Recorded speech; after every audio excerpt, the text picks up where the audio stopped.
যে ছবি আপনাদের সামনে রাখবো, ফের প্রকাশ্যে ঠাকুরনগরের ঠাকুর বাড়ির কোন্দল।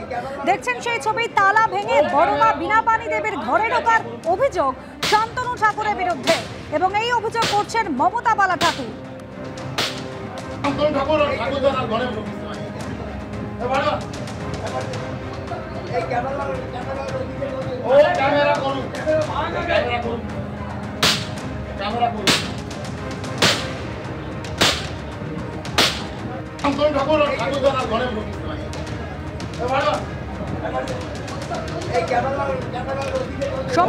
আমাদের প্রতিনিধি রয়েছেন আমাদের সঙ্গে টেলিফোন লাইনে। সমীরণ, ঠিক কি হয়েছে? মমতা বালা ঠাকুর তিনি ঠিক কি অভিযোগ করছেন?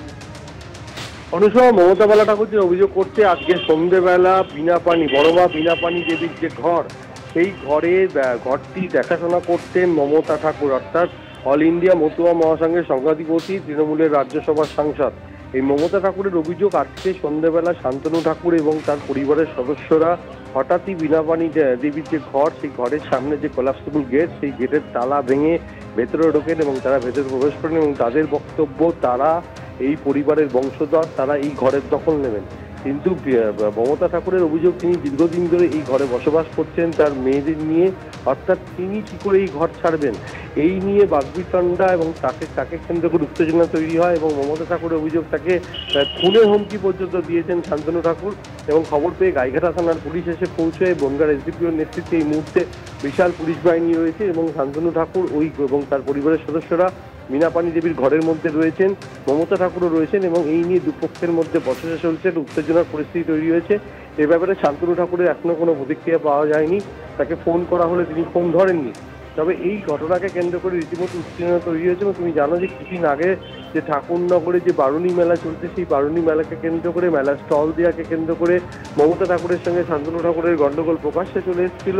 এবং মমতা ঠাকুর যেটা অভিযোগ করছে যে মতুয়া সম্প্রদায়ের এটি একটি তীর্থক্ষেত্র, এবং সেখানে মতুয়া সম্প্রদায়ের মানুষজন দূর দূরান্ত থেকে আসেন, সেখানে শান্তনু ঠাকুর রাজনীতি করছেন, সেখানে জয় শ্রীরাম স্লোগান দিচ্ছেন, এই ধরনের অভিযোগ করছেন। যদি এখনো পর্যন্ত এ ব্যাপারে শান্তনু ঠাকুরের কোনো প্রতিক্রিয়া পাওয়া যায়নি। এই মুহূর্তে বিশাল পুলিশ বাহিনী পৌঁছেছে ঘটনাস্থলে। যে বড়মা বিনাপানি দেবীর যে ঘর, সেই ঘরের সামনে শান্তনু ঠাকুরের যারা নিরাপত্তারক্ষী তারা রয়েছেন, কিন্তু এখনো পর্যন্ত যথেষ্ট উত্তেজনা রয়েছে। সমীরণ, সঙ্গে থাকো। সন্দেশখালী পুনরাবৃত্তি ভূপতিনগরে তমলুকের নিশানা নিশীথ প্রামাণিকের।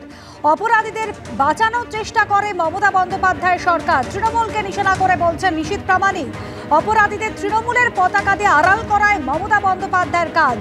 মুখ্যমন্ত্রীর চেয়ারের গরিমাকে নষ্ট করছেন, এটা বাংলার লজ্জা। পাল্টা নিশীথ প্রামাণিক।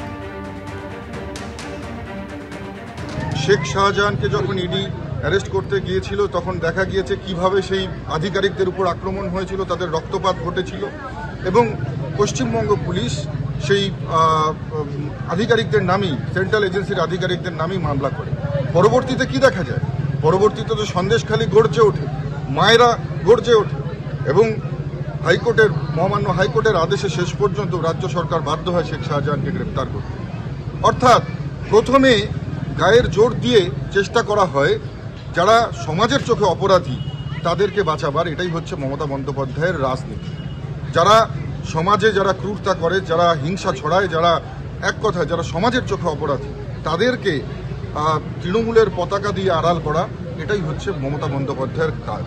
আমি বলবো যে পশ্চিমবঙ্গের একজন মহিলা মুখ্যমন্ত্রী হিসেবে এটা কখনোই ওনার করা উচিত হয়নি। ওনার চেয়ারের যে গরিমা, সেই গরিমাকে নষ্ট করছে।